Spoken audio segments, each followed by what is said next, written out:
Ladies and gentlemen, welcome back to the second part of Fatboy Flambe here on TheXploder strategies. Now, I have fast forwarded quite a bit because, as I said in the first part, SupCom could be quite long. And as you can see, I have some of my engineers working on the first Fatboy, or the Fatboy in production, shall I say. And yes, I've got 4 more on the waiting list. You never know how many Fatboys you might need, so it's best to pack more than you actually do need. But don't do what I did though. You realise I've got all these engineers going to help out, trying to make that Fatboy faster. And as every single engineer adds on, look at my mass in the top left. Yep. It's in the mines again. And I'm like, copy. The only bad part of making an experimental unit and helping out engineers making experimental units, it's that your engineers will take up a ton of mass trying to do it. But if you pull it off, the end result is massively awesome. So I sent out a group of engineers again. I think I sent these guys out to go on another mass field production. And yeah, if you're wondering why I have random power plants with mass extractors or mass fabricators around the place, it's because I like calling them mass farms or power farms, where I have a section of land which is taken up by a series of power plants and a series of mass fabricators, either at Tech 1 or Tech 3 or whatever, to supply me with extra power and extra mass. So that if my main power supply or whatever is cut down, I always have a backup to get back on track. It's not a really good example because it's in my main base, but you can use this tactic in this big map really well, such as you could use the back portion of the map to set up all your power, all your mass fabricators or whatever, just to make sure that your mass and your power doesn't get affected whatsoever, while you have all your unit production structures, all your experimental units made directly on the front line, which is awesome. And now you're seeing a triangle with a huge radius. That's my Tech 3 scout going over, and if you just saw that cannon fire, that was the Fatboy in action. The Fatboy has insane range, and now now we're in part 2, I'm going to go over the Fatboy's weaponry. Now the Fatboy has 4 main cannons that shoot from a brilliant range, and along with those 4 main cannons, he also has two minigun cannons on the front and back of him, just in case anyone decides to get close and personal. And he also has, I think it's 2 or 4 anti-air turrets on him as well. But the anti-air turrets aren't as good. So if your opponent has, for example, if your opponent has a Tech 3 strategic bomber, one strategic bomber can severely weaken him and immediately take out his shield. A second strategic bomber will be able to completely annihilate him.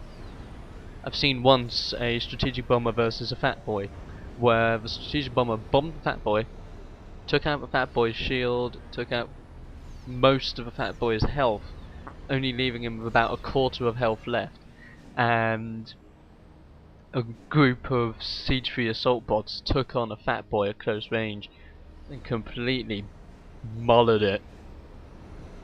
That was epic. Quite epic. Now here we are again, my third Fatboy is like halfway of being done. There's my defensive line, by the way, shielded and all.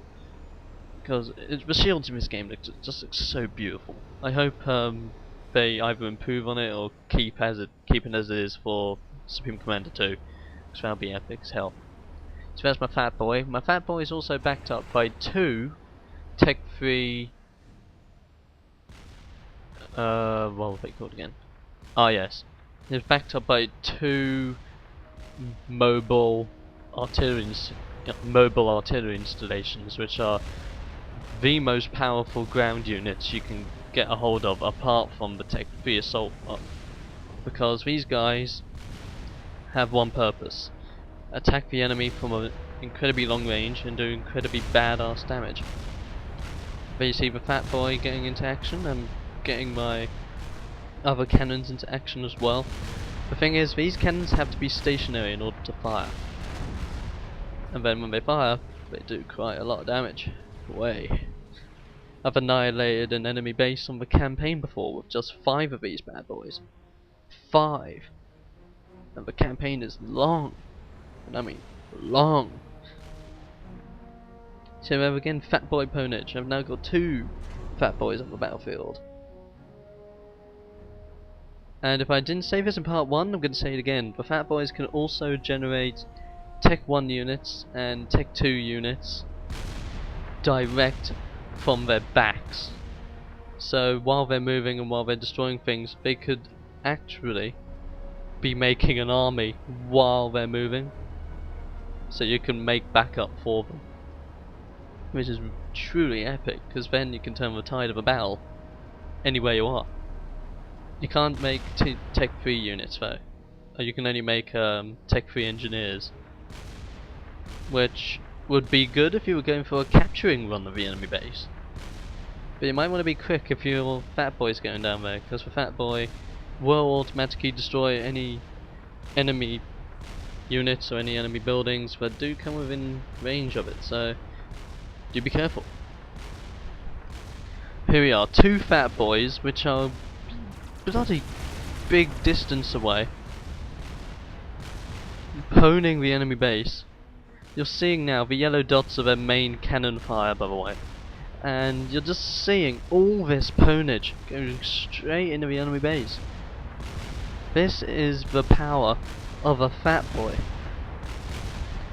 I'll also be making a video for the Monkey Lord, which is the special Cybran experimental unit, and I'll also be making one for the Aeon with their Colossus or the Caesar. I'm not quite sure, but I'll do one or the other.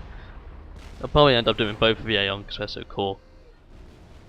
Okay, I went over here to check on my Fatboys for a second, but then when I look back, oh damn! The Fatboys have already destroyed the commander. And I'm like, wow. That commander stood no chance against 2 Fatboys. Darn. So that teaches you a lesson. Fatboys, awesome and everything. And that is the end of the fight. Way. Awesome. So guys, thanks for watching. Next time, the Kane's Wrath walkthrough is reborn. But can I finally complete it? There's only one way to find out. Tune in next time. So I'll see you. Goodbye, fellow strategists. Goodbye, and I'll see you on the battlefield.